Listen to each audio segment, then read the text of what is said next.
Shabbat Shalom. Hermanos, hoy Fusión Cristiana Universal estará brindando el tema que el Mesías impartió allá en Israel hace más de 20 siglos, tal cual fue expresado en toda su originalidad, al pie de la letra. Cada palabra, cada frase que el Mesías dijo, hoy la vuelves a escuchar en toda su plenitud. Y versaba sobre el discurso a los vendimiadores, para que tú le sientas ese extracto, ese aceite espiritual. Tienes que cerrar tus ojos y abrir el ojo del pensamiento. Iniciamos. Yeshua se dirige hacia un pueblo que está a poca distancia del lago y que a pesar de ello es de llanura. Parece un amplio alveo entre dos lejanos sistemas montañosos orientados hacia el norte. La llanura está bien regada porque la atraviesa un río. Creo que es el Jordán. El Mesías pasa por la calzada principal. Muchos le saludan con el grito: Rabí, Rabí. El Cordero de Dios pasa bendiciendo. Antes de llegar al pueblo hay una rica propiedad, al principio de la cual un matrimonio anciano está esperando al maestro. Entra. Cuando el trabajo cese, todos acudirán aquí para oírte.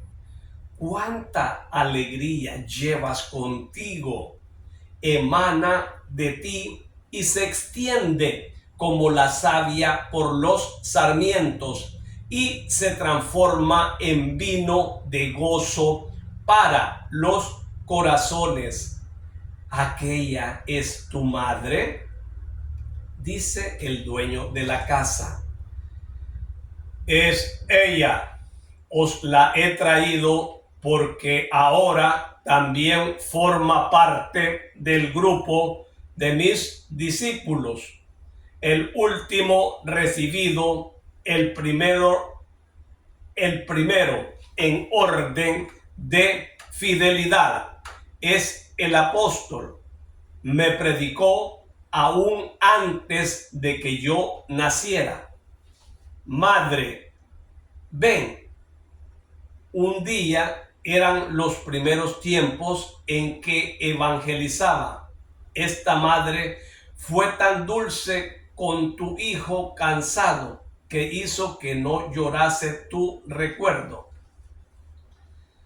Que el Señor te otorgue su don, mujer piadosa. Ya lo poseo porque tengo al Mesías y te tengo a ti. Ven, la casa es fresca y la luz que hay en ella es moderada.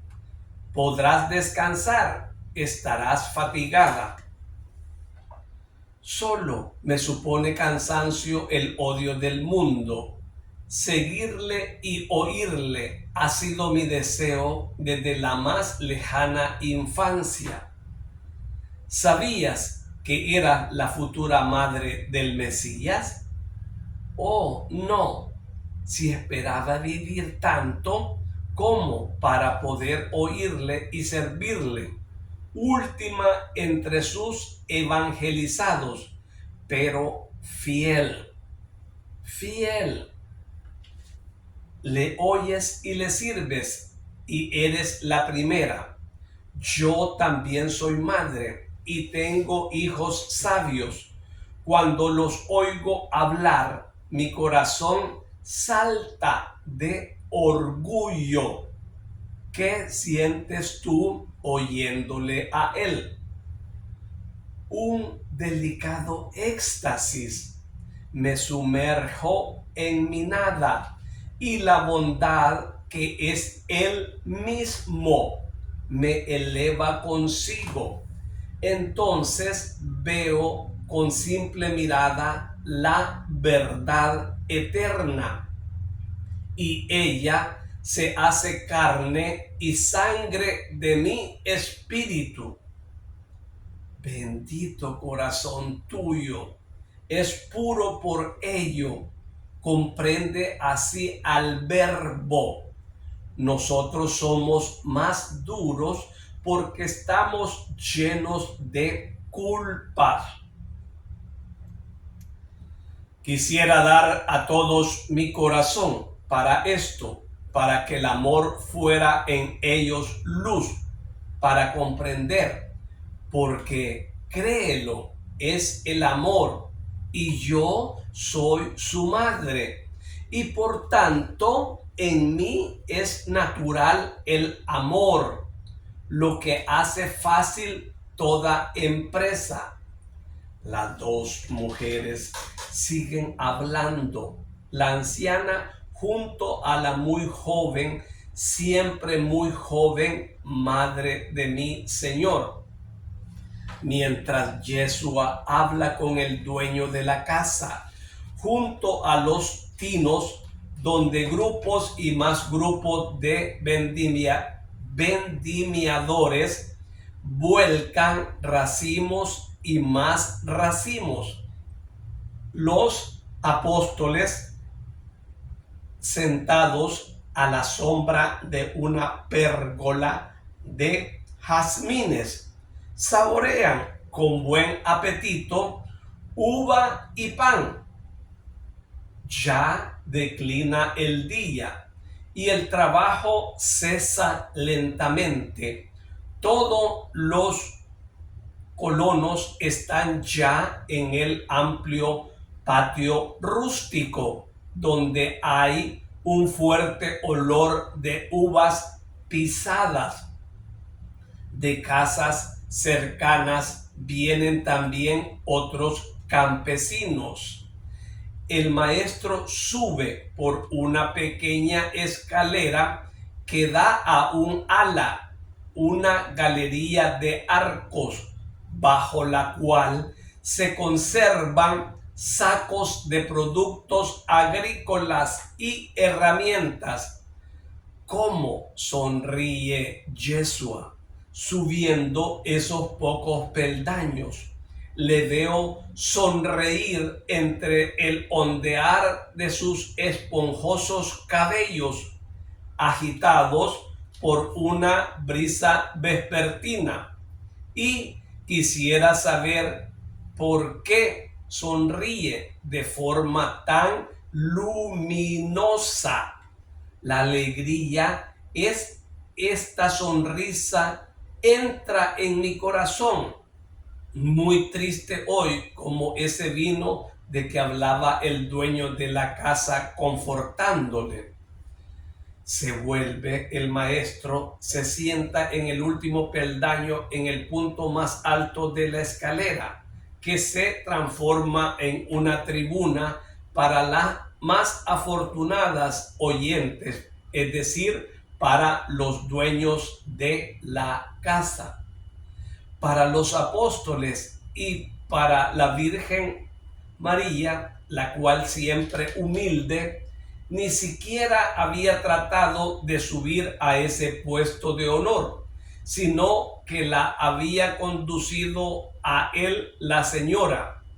Está sentada juntamente un peldaño más abajo que el Salvador, de manera que su cabeza está a la altura de las rodillas de su hijo, y estando sentada de lado, ella le puede mirar a la cara con su mirada de paloma enamorada. El delicado perfil de la Virgen María destaca nítido como un mármol contra el muro oscuro de la rústica galería. Más abajo están los apóstoles y los dueños de la casa.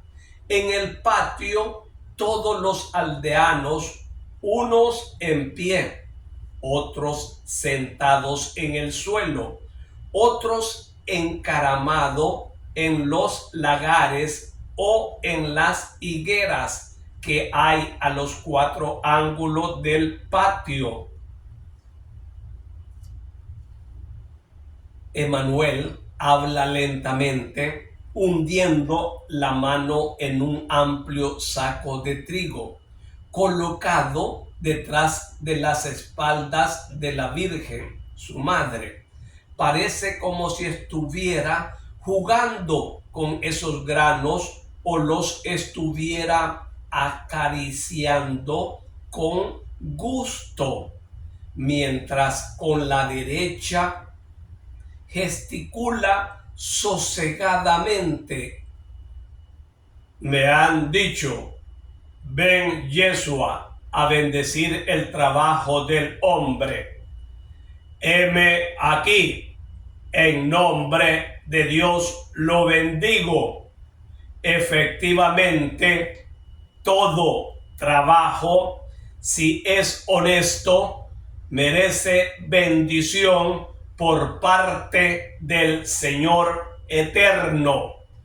Pero he dicho esto: la primera condición para obtener de Dios bendición es ser honestos en todas las acciones. Veamos juntos cuándo y cómo las acciones son honestas. Lo son cuando se cumplen teniendo presente en el Espíritu al eterno Dios. ¿Puede acaso pecar uno que diga, Dios me está mirando, Dios tiene sus ojos puestos en mí y no pierde ni un detalle de mis acciones? No, no puede, porque pensar en Dios es un pensamiento saludable y le impide al hombre pecar más que cualquier amenaza humana. Pero al eterno Dios se le debe solo temer. No, escuchad, os fue dicho, teme al Señor tu Dios. Y a los patriarcas temblaron y temblaron los profetas cuando el rostro de Dios o un ángel del Señor se apareció a sus espíritus justos. Y ciertamente es verdad que en tiempo de cólera divina, la aparición de lo sobrenatural debe hacer temblar el corazón. Repito,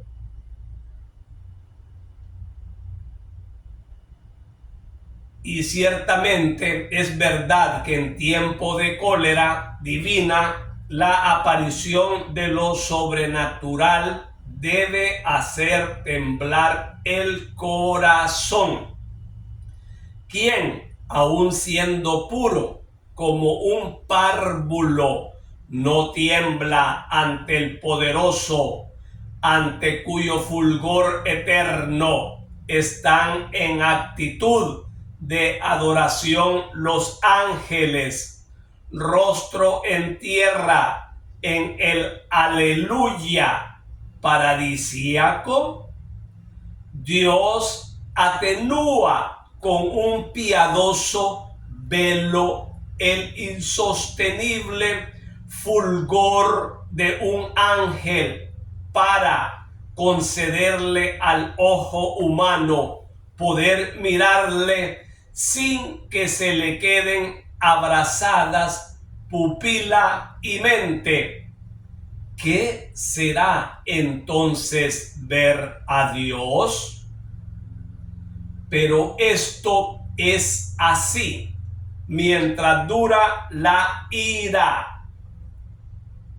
Cuando ésta queda sustituida por la paz y el Dios de Israel dice: he jurado y mantengo mi pacto.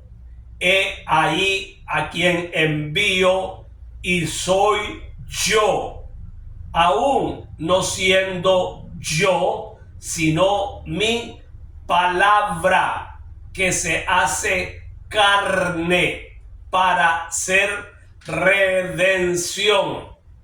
Entonces el amor debe suceder al temor, y solo amor debe dársele al eterno Dios con alegría, porque el tiempo de paz ha llegado para la tierra. La paz ha llegado entre Dios y el hombre. Cuando los primeros vientos de la primavera esparcen el polen de la flor de la vid, el agricultor debe temer aún, dado que la intemperie y los insectos pueden tenderle al fruto muchas insidias.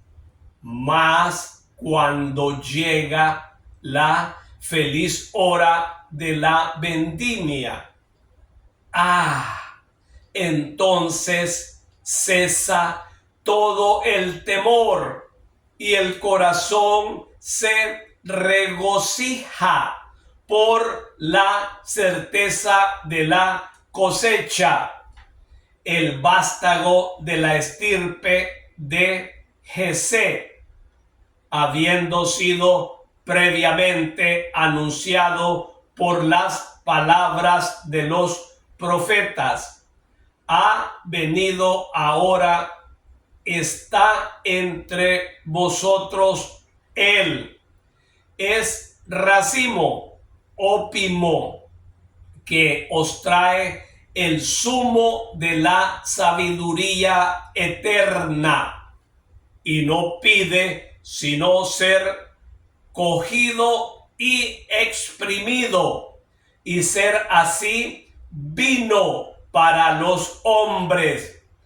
Él es vino de alegría sin fin para aquellos que se nutran con él. Pero ay de aquellos que, habiendo tenido a su alcance este vino, lo hayan rechazado, y 3 veces desdichados aquellos que después de haberse nutrido con él lo hayan rechazado o mezclado en su interior con la comida de Satanás. Y así vuelvo al primer concepto. La primera condición para obtener la bendición de Dios, tanto en las obras del Espíritu como en las del hombre, es la honestidad de propósitos. Honestos es el que dice: sigo la ley no para obtener de ella alabanza por parte de los hombres, sino por fidelidad a Dios.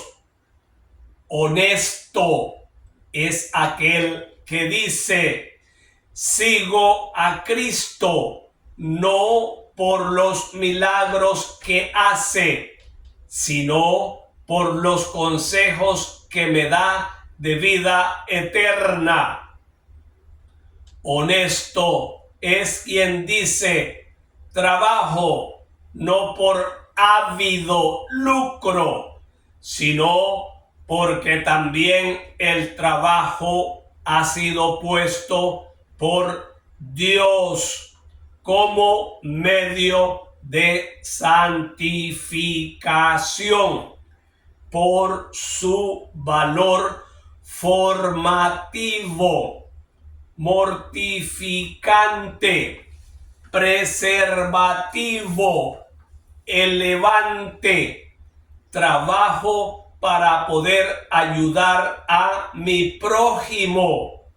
Trabajo para hacer resplandecer los prodigios de Dios, que de un granito minúsculo hace una macolla de espigas, de una semilla de uva hace una gran cepa, de la semilla de un fruto hace un árbol, y de mí, hombre, pobre nada, sacado de la nada por voluntad suya, hace un ayudante suyo en la infatigable de perpetuar los cereales, vides y árboles frutales, como en la de poblar la tierra de hombres.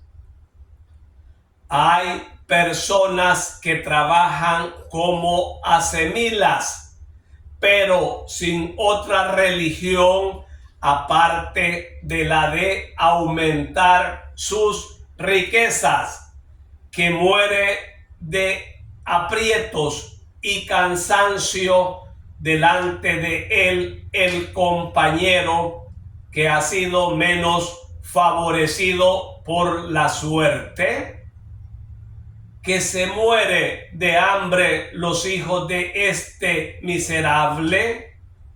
¿Y qué le importa al ávido acumulador de riquezas? Hay otros todavía más duros que no trabajan, pero obligan a trabajar y atesoran con el sudor ajeno. Y hay otros que dilapidan lo que avaramente arrebatan al esfuerzo ajeno. En verdad, en estos el trabajo no es honesto. Y no digáis: y a pesar de todo, Dios los protege. No, no los protege. Hoy gozarán de una hora de triunfo, pero no pasará mucho tiempo sin que los alcance la severidad divina, que en el tiempo o en la eternidad les recordará este precepto: yo soy el Señor tu Dios, ámame sobre todas las cosas y ama a tu prójimo como a ti mismo. Oh, entonces verdaderamente, si esas palabras resuenan eternamente, serán más tremendas que los rayos del Sinaí. Muchas, demasiados, son las palabras que se os dicen. Yo os digo solo estas: amad a Dios, amad al prójimo. Son como el trabajo que hace fecundo al sarmiento realizado con la vid en primavera. El amor a Dios y al prójimo es como la grada que limpia el suelo de las hierbas nocivas del egoísmo y de las malas pasiones. Es como la azada que excava en círculo en torno a la cepa para que quede aislada del contagio de hierbas parásitas y nutrida con frescas aguas de riego. Es como cizalla que elimina lo superfluo para condensar la energía y dirigirla hacia donde dará fruto. Es lazo que aprieta y sostiene junto al robusto palo. Es finalmente sol que madura los frutos de la buena voluntad, haciendo de ellos frutos de vida eterna. Exultáis ahora, porque el año ha sido bueno, ricas las mieses y óptima la vendimia. Pero en verdad os digo que este júbilo vuestro es menos que un diminuto granito de arena en relación con el júbilo sin medida que será vuestro cuando el eterno Padre os diga: venid, fecundos sarmientos míos, injertados en la verdadera vid. Vosotros os prestasteis a toda operación, aunque fuera penosa, con tal de dar abundante fruto, y ahora venís a mí, cuajados de los humos dulces del amor, y a mí y al prójimo. Floreced en mis jardines durante toda la eternidad. Tended a este eterno goce. Perseguid con fidelidad este bien. Agradecidos, bendecid al Eterno que os ayuda a alcanzarlo. Bendecidle por la gracia de su palabra. Bendecidle por la gracia de la buena cosecha. Amad con gratitud al Señor y no tengáis miedo. Dios da el 100% a quien le ama. Yeshua habría terminado, pero todos gritan: bendícenos, bendícenos, danos tu bendición. El Salvador se levanta, extiende los brazos y dice con voz de trueno: que el Señor os bendiga y guarde, os muestre su faz y tenga piedad de vosotros. Que el Señor vuelva hacia vosotros su rostro y os dé su paz.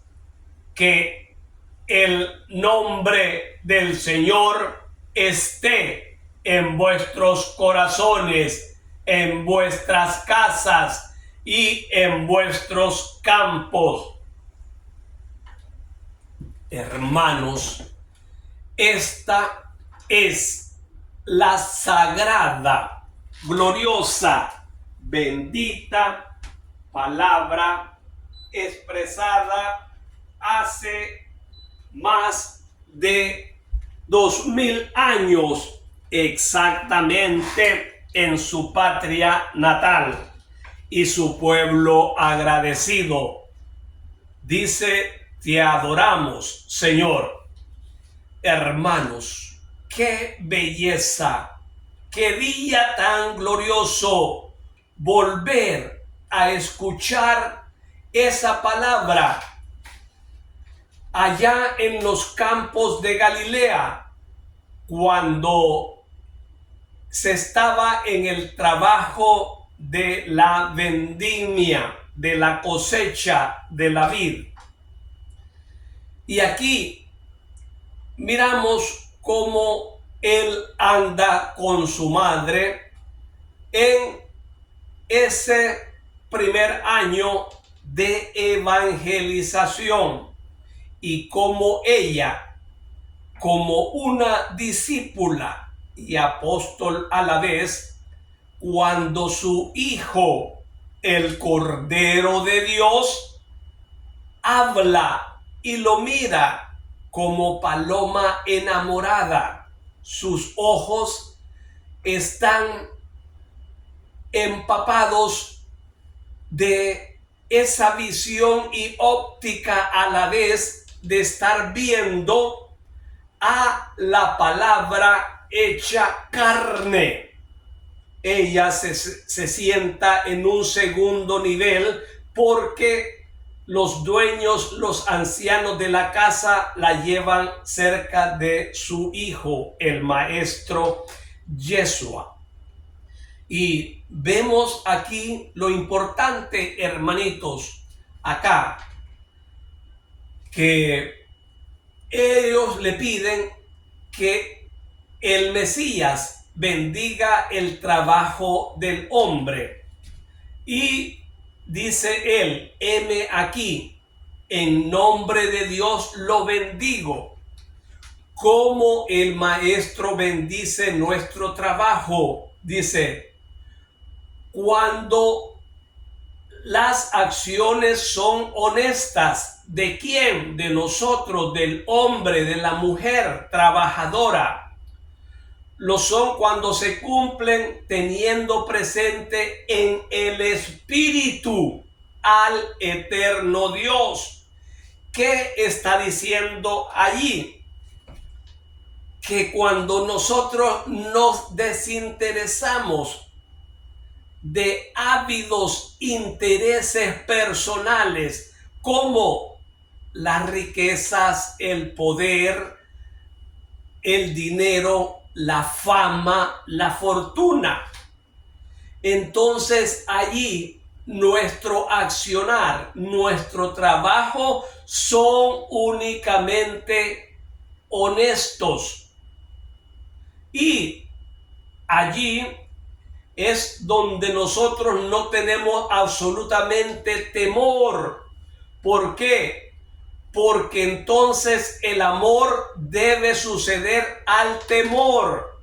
¿Por qué el amor? Primero, porque cuando nosotros amamos a Dios, amando al hombre, al prójimo, a la prójima, ancianos, huérfanos, viudas, entonces estamos amando a Hachem, al eterno, al Dios vivo.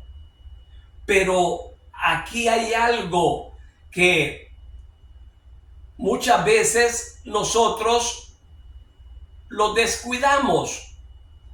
¿Por qué? Porque trabajamos para nosotros y para nuestro círculo íntimo, familiar. Y los demás, hay que ver. yo me esfuerzo, yo sudo, yo me sacrifico para mí y por mi familia. Es amar así al trino Dios uno trino. Absolutamente que no. ¿Cómo decimos amar a Dios a quien no vemos? Pero Dios, esa tríada divina, quiere que lo amemos en el prójimo. ¿Entienden? En el prójimo. Por favor, vuelve a cerrar tus ojos para meditar lo que voy a repetir que dijo el maestro. Hay personas que trabajan como asemilas. ¿Qué significa asemilas? Como el asno, como el burro salvaje, como la bestia del campo, pero sin otra religión aparte de la de aumentar sus riquezas, que muere de aprietos y cansancio delante de él el compañero que ha sido menos favorecido por la suerte, que mueren de hambre los hijos de este miserable. ¿Y qué le importa al ávido acumulador de riquezas? Hay otros todavía más duros que no trabajan, pero obligan a trabajar y atesoran con el sudor ajeno. Y hay otros que dilapidan lo que avaramente arrebatan al esfuerzo ajeno. En verdad, en estos el trabajo no es honesto. Y no digáis, y a pesar de todo, Dios los protege.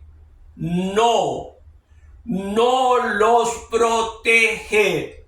Hoy gozarán de una hora de triunfo, pero no pasará mucho tiempo sin que los alcance la severidad divina.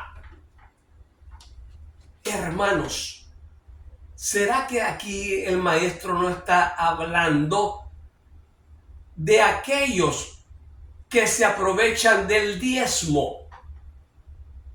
Dice aquí que no trabajan ellos, pero hacen de la palabra de Dios comercio, trafican el evangelio para sus mezquinos intereses. ¿Qué es lo que dice San Pablo?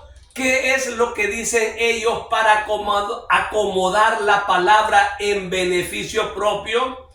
Que el trabajador se le otorga por lo que ha trabajado, y como yo trabajo en el evangelio, de ahí me toca.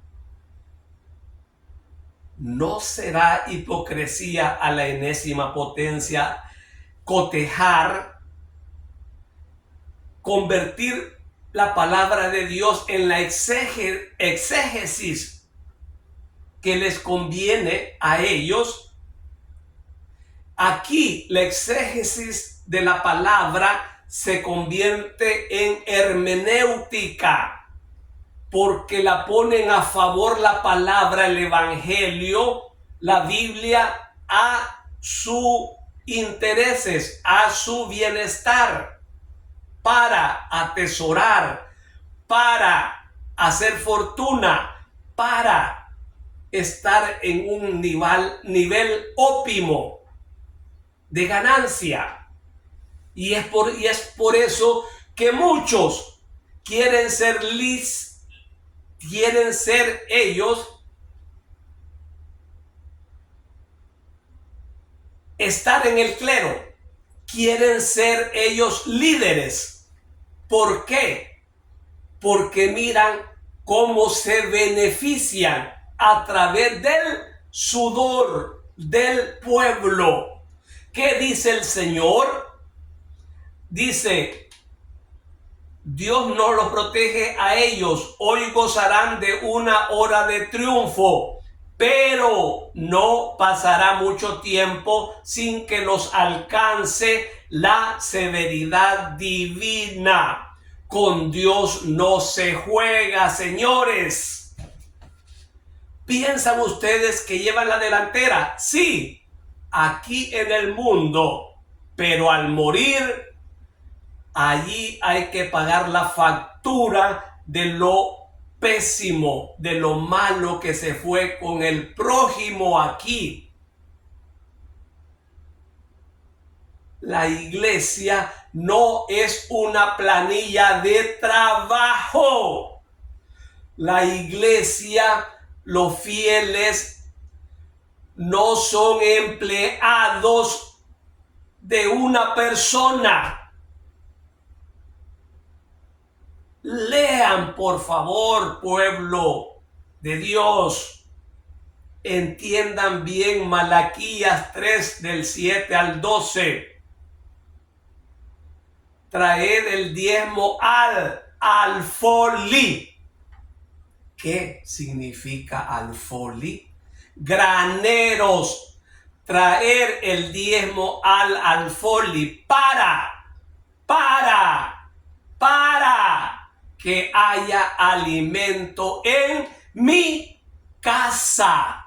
¿Y ese alimento para qué? Para los huérfanos, las viudas, los ancianos. Es lo que está hablando aquí el Señor.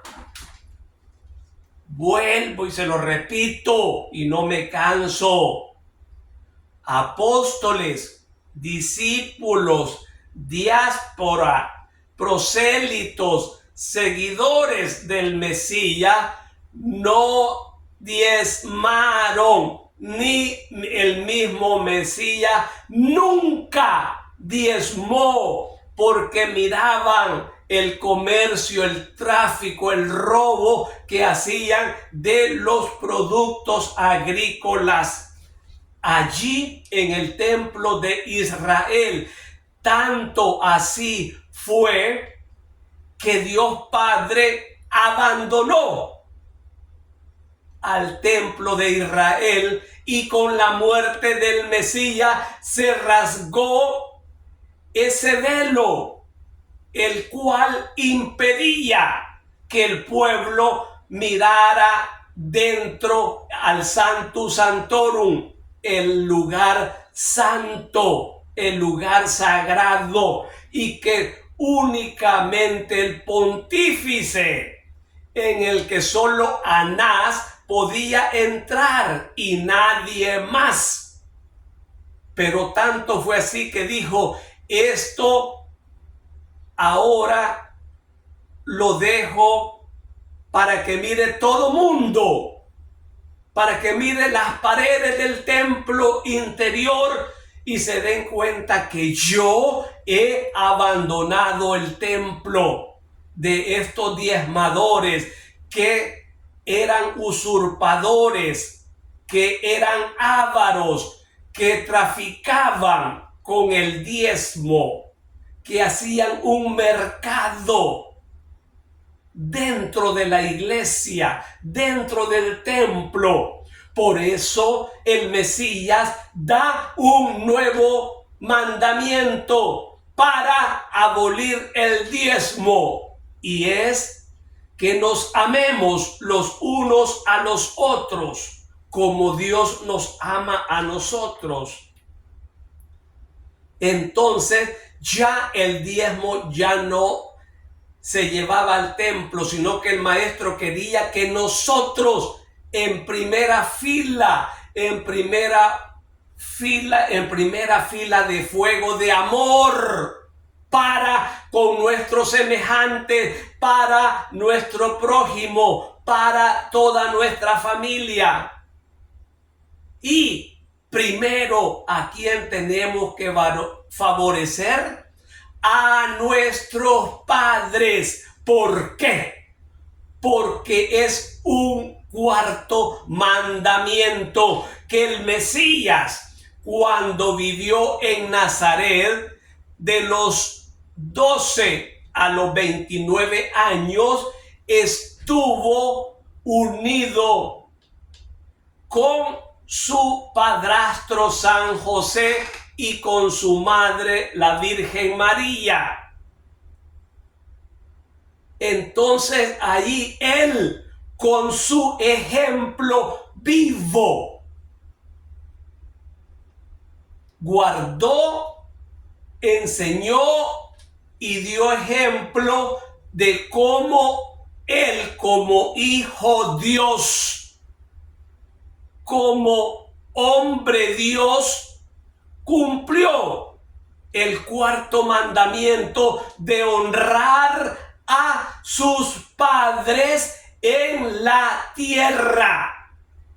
Después de Dios, los padres son los segundos, y el maestro lo hizo para que comprendiéramos, para que analizáramos que a quien tenemos que ayudar antes de cualquier pecador son a los padres. Que quede claro, hermanos. Sé que a muchos con esto se desbarata. ¿Cómo está la opresión para sacar el sudor, para sacar dinero? Nunca el maestro dijo: traed dinero al templo, porque el templo no es banco, porque el templo no es una compañía, no es una fábrica. Al templo se va a adorar, a glorificar en espíritu y en verdad, a tener una comunicación los sábados, que es otro mandamiento. Éxodo 28 es el tercer mandamiento. Hay que cumplirlos, y así vamos a cosechar esa bendición, y así Dios nos va a prosperar. Hermanos, el pueblo perece económicamente porque da el dinero a las personas que no tienen que dárselo. ¿A quién tienen que dárselo? A los padres. ¿Acaso el maestro, el Mesías, su oficio era carpintero? ¿A quién ayudaba de los 12 a los 29 años trabajando como carpintero?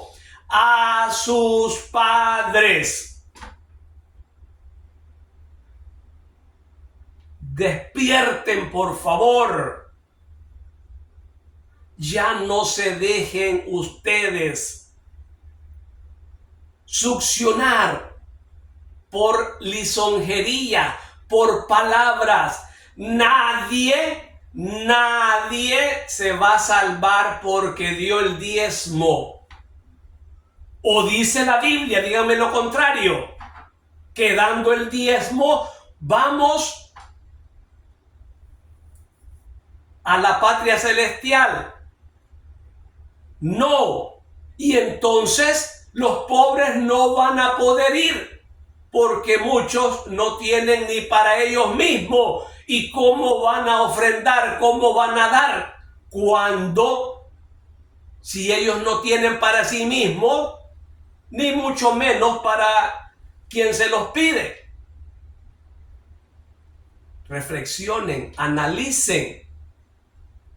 Es amar a Dios amando al pobre, amando a Dios amando al necesitado, amando a Dios amando a la viuda, al huérfano, al anciano, al menesteroso, al vagabundo, allí amamos a Dios en espíritu y en verdad.